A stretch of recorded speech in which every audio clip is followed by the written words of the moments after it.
Assicurazione sulla vita a favore di terzi, analogie e differenze rispetto al testamento. In un precedente video abbiamo parlato del testamento olografo e delle regole che il testatore deve seguire per disciplinare le sorti del proprio patrimonio dopo la morte. Vi lasciamo il link in descrizione. In questo video invece trattiamo dell'assicurazione sulla vita a favore di un terzo, che può essere stipulata al fine di beneficiare un soggetto individuato nel contratto di assicurazione, il quale alla morte del contraente riceverà l'indennizzo. Con la stipula dell'assicurazione sulla vita, quindi, il contraente ottiene un risultato finale, il beneficio economico concordato nel contratto, analogo a quello perseguito con il testamento. Sia il beneficiario dell'assicurazione sulla vita che l'erede indicato nel testamento, infatti, ottengono il beneficio che il contraente e il testatore volevano attribuirgli al verificarsi dello stesso evento, cioè alla morte del soggetto che ha stipulato il contratto di assicurazione e alla morte del testatore. Il risultato finale, che può apparire simile, in realtà è molto diverso. Nel caso dell'assicurazione sulla vita, infatti, il beneficiario ottiene delle somme di denaro che sono erogate dall'assicurazione. Le somme incassate dal beneficiario non fanno parte del patrimonio del contraente, ma della compagnia di assicurazione. Nel testamento, invece, l'erede ottiene la proprietà di beni, ad esempio delle somme di denaro, che erano di proprietà del testatore. Un risultato diverso si ottiene anche nell'ipotesi, frequente nella prassi, in cui il contraente dell'assicurazione sulla vita indichi quali beneficiari dell'indennizzo i propri eredi legittimi. In giurisprudenza è sorto un contrasto in merito all'individuazione dei soggetti beneficiari e alla misura dell'indennizzo da liquidare nel caso in cui il contraente indichi quali beneficiari i propri eredi legittimi. Il contrasto è stato risolto solo ad aprile del 2021, con la pronuncia numero 11.421 emessa dalle sezioni unite della Cassazione.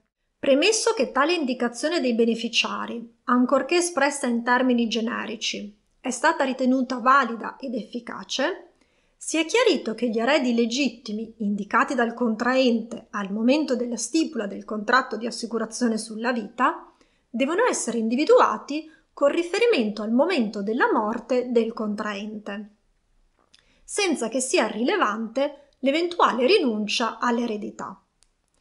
Se il contraente, in epoca successiva alla stipula del contratto di assicurazione, in cui, come detto, aveva indicato gli eredi legittimi quali beneficiari, decide di redigere testamento per istituire un soggetto erede universale, alla sua morte l'assicurazione erogherà l'indennizzo in favore degli eredi legittimi designati nel contratto.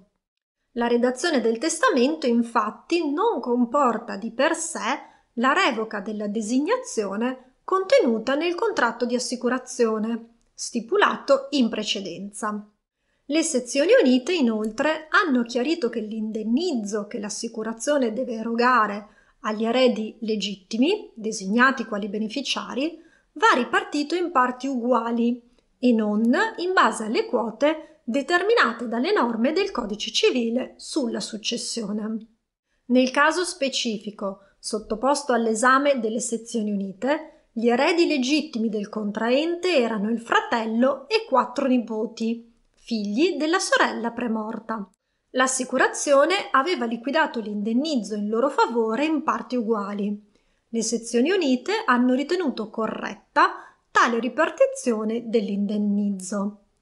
Se fossero state applicate le norme sulla successione, invece, il fratello avrebbe percepito una somma maggiore di denaro, pari alla metà dell'indennizzo, e i 4 nipoti avrebbero dovuto suddividersi l'altra metà.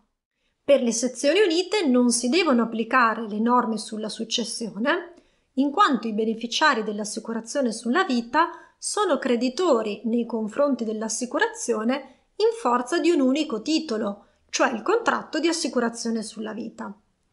Il diritto di credito che i beneficiari vantano nei confronti dell'assicurazione, inoltre, è estraneo al patrimonio ereditario del contraente. Questa soluzione, infine, rispetta la decisione del contraente, il quale aveva stipulato il contratto di assicurazione con il fine di beneficiare tali soggetti senza dover rispettare le norme che disciplinano la successione ereditaria. Iscrivetevi al nostro canale, abbiamo un'intera sezione dedicata al diritto civile. Per maggiori informazioni visitate il nostro sito e seguiteci sui social media.